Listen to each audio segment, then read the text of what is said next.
आप 500 पॉइंट के गेंस पर इस समय इंडेक्स ट्रेड करता हुआ निफ्टी बैंक वाला आपके लिए लेकर आते हैं बैंक ऑफ बड़ौदा का स्टॉक। वहां पर इस पर्टिकुलर क्वार्टर में हमने देखा है नंबर्स डिसेंट रहे। बॉब का स्टॉक अगर आप देखेंगे करीब करीब 4.5% के गेंस दिखा रहा है।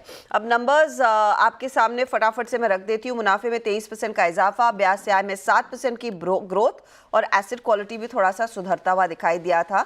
अब यहाँ से आगे का आउटलुक क्या है? कंपनी के एमडी और सीईओ देवदत्त चंद हमारे साथ जुड़ गए हैं। देवदत्त जी, स्वागत है आपका सीएनबीसी आवाज पर। वैसे तो आप कह सकते हैं एक स्ट्रॉन्ग क्वार्टर और मार्केट उसे थम्स अप भी दे रहा है।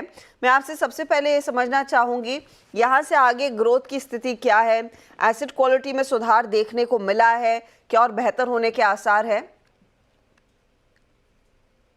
Q2 बैंक ऑफ बड़ौदा के लिए बहुत अच्छा रहा है। मैं दो मेजर उपलब्धि में आपको बताऊं तो एक तो हमने Q2 में 25 lakh crore of business cross किया है।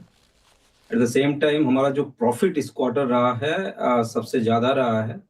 हमने 5000 का ऊपर 5238 करोड़ का प्रॉफिट दिया है। इसमें दो चीज है, बैंक का जो ऑपरेटिंग इनकम जो कोर बिजनेस से है वो स्ट्रांग है। एट द सेम टाइम जो अदर इनकम है उसमें भी हमको थोड़ा बेनिफिट मिला है। हमारा जो रिजोल्यूशन ऑफ टीडब्ल्यू अकाउंट है उसमें दो तीन अकाउंट जो रिजॉल्व हुआ था जिसमें रिकवरी बहुत अच्छा रहा है। इन द सेंस ये क्वार्टर बहुत अच्छा रहा है। हमारा जो एनआईए का ग्रोथ है वो भी 7.4% है। हमने मार्जिन ऑलमोस्ट मेंटेन करके रखा है। हमारा मार्जिन 3.10 है। जो हमने गाइडेंस दिए थे 3.15 प्लस माइनस 5 बीपीएस है, हम 3.10 में है। गिवन द फैक्ट दैट कि जो पेनल इंटरेस्ट चार्जेस का इम्पैक्ट 5 बीपीएस का है, नेगेटिव है, तभी भी मार्जिन 3.10 में मेंटेन रखे हैं।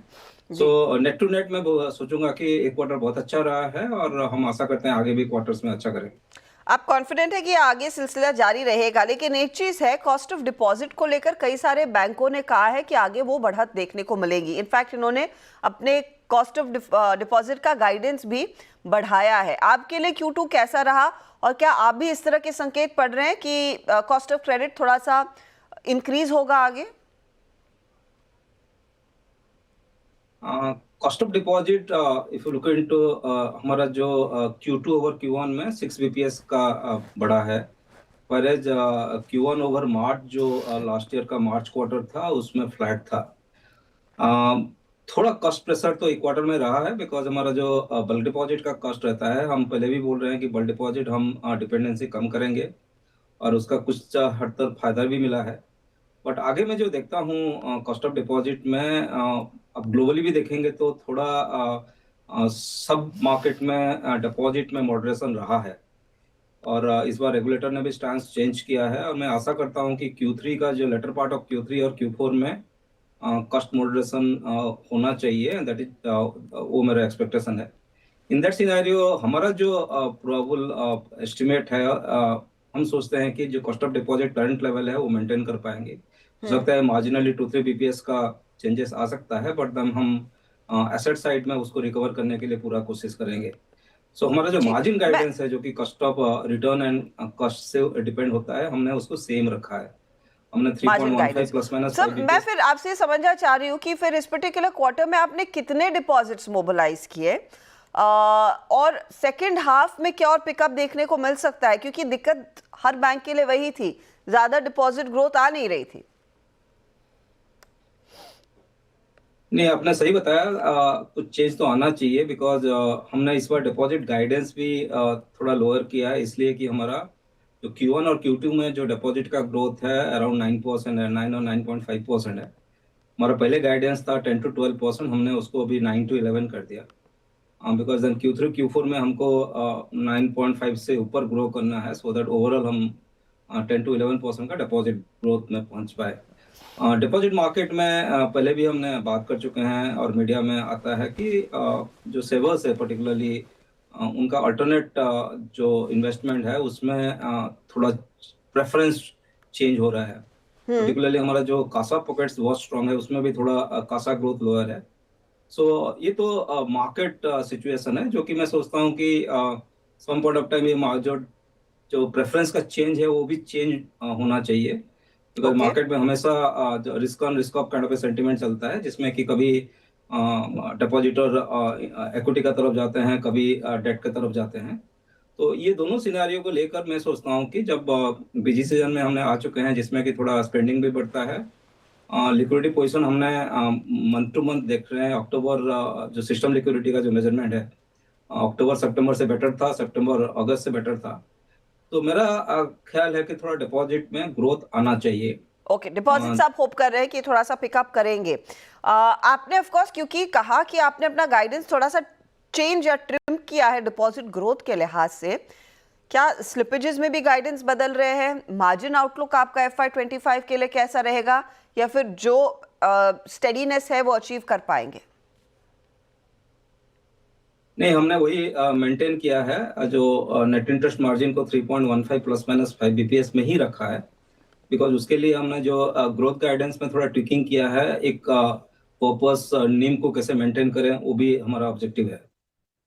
सेकेंडली जो स्लिपेज है हमारा, जो नॉर्मलाइज स्लिपेज रफली अराउंड 2700 2800 करोड़ पर क्वार्टर रहता है। तो हमने जो स्लिपेज रेशियो का जो गाइडेंस पहले दिए थे to maintain it between 1 to 1.25, वही मेंटेन कर रहे हैं। तो करंट जो क्वालिटी ऑफ बुक है जिसमें कि हमने एसएमए बुक को मॉनिटर करते हैं, कलेक्शन एफिशिएंसी को मॉनिटर करते हैं, तो उसमें मुझे नहीं लगता कि हम इस पर्टिकुलर रेशियो से कहीं अलग नंबर देंगे। हम जो पर्टिकुलरली जो एसेट क्वालिटी में दो ratio, credit cost below 0.75 and slippage ratio 1 to 1.25, मैं सोचता हूँ कि उसमें अचीव करने के लिए कामयाब होंगे। मैं फाइनली फिर आपसे पूछना चाहूंगी सर, अनसिक्योर्ड लोन्स और पर्सनल लोन सेगमेंट में थोड़ा सा आरबीआई ने भी कहा है कि कुछ स्ट्रेस पॉइंट्स देखने को मिले हैं। कई सारी कंपनियों ने कहा है कि वहीं से दरअसल एसेट क्वालिटी बिगड़ी है। जब आप कहते हैं आपकी एसेट क्वालिटी इस पर्टिकुलर क्वार्टर में स्टडी थी या फिर इम्प्रूव हुई है, इन दो पॉकेट्स का परफॉर्मेंस कैसा रहा है? कोई प्रेशर या फिर स्थिति इन कंट्रोल? नहीं, मैं रादर आपको 4 क्वार्टर्स पहले का जो मेरा मार्केट इंटरेक्शन से उस टाइम से हमारा जो पर्सनल लोन का जो अनसिक्योर्ड पर्सनल लोन का ग्रोथ काफ़ी ज़्यादा था। उस टाइम में ऑलमोस्ट 80-100% था। आई एम टॉकिंग अबाउट सितंबर 23 का मैं बात करूँ तो उस टाइम से ही अनाउंस किए थे कि हमने जो ग्रोथ है अनसिक्योर्ड पर्सनल लोन में वो मॉडरेट करने जा रहे हैं। और आपने इसी क्वार्टर का ग्रोथ लेंगे तो क्वार्टर टू क्वार्टर 4.9 है, that means annual almost like 25% आता है। तो हमने इसके लिए पहले से ही मेजर्स ले लिए थे। एक तो जैसे मैं बात करूं कि हमने जो डिजिटल में जो अनसिक्योर्ड पर्सनल लोन का एक तो ब्रांच चैनल होता है और एक डिजिटल चैनल होता है। हमारा बुक ज़्यादा नहीं है, ऑलमोस्ट 33,000 करोड़ का है, और वो डिजिटल चैनल्स में रफली आउटस्टैंडिंग 11,000 करोड़ का है। तो हमने डिजिटल चैनल में जो अंडरराइटिंग का जो मॉडल था उसको हमने 7-8 महीने पहले चेंज कर डाले थे। जो बिकॉज डिजिटल पर्सनल लोन भी डेटा ड्रिवन होता है, तो डेटा का जो इनपुट्स था और जो आउटकम था उसी बेसिस में उसको स्ट्रेंथन किए थे, अंडरराइटिंग स्टैंडर्ड को स्ट्रेंथन किए थे। जो फिजिकल जो ब्रांच चैनल में भी जो 2/3 जो नॉर्मली और ब्रांच चैनल में बहुत सालों से ऑरिजिनेट हो रहा है, तो उसमें भी हमने कुछ सेगमेंट में जहां थोड़ा एलिवेटेड लेवल ऑफ स्लिपेज था उसको भी हमने कंट्रोल किए थे। तो अभी जो हमारा डिजिटल पर्सनल लोन, जो अनसिक्योर्ड पर्सनल लोन का जो स्लिपेज है, जी, ये टॉलरेंस का नीचे है, ऐसा कुछ एलिवेटेड नहीं है। हाँ, मैं ओके। ये तो मानता हूँ कि जो डिजिटल पर्सनल लोन का बुक में अभी जो स्लिपेज है 4 क्वार्टर्स और 5 क्वार्टर्स से स्लिपेज से ज़्यादा है।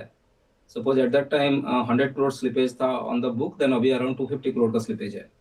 बट देन हमारा ओवरऑल रिटेल बुक से एक छोटा सा कंपोनेंट है, ओवरऑल बुक से और छोटा सा कंपोनेंट है। तो इससे कोई मुझे एलिवेटेड स्ट्रेस का कोई इम्पैक्ट नहीं है।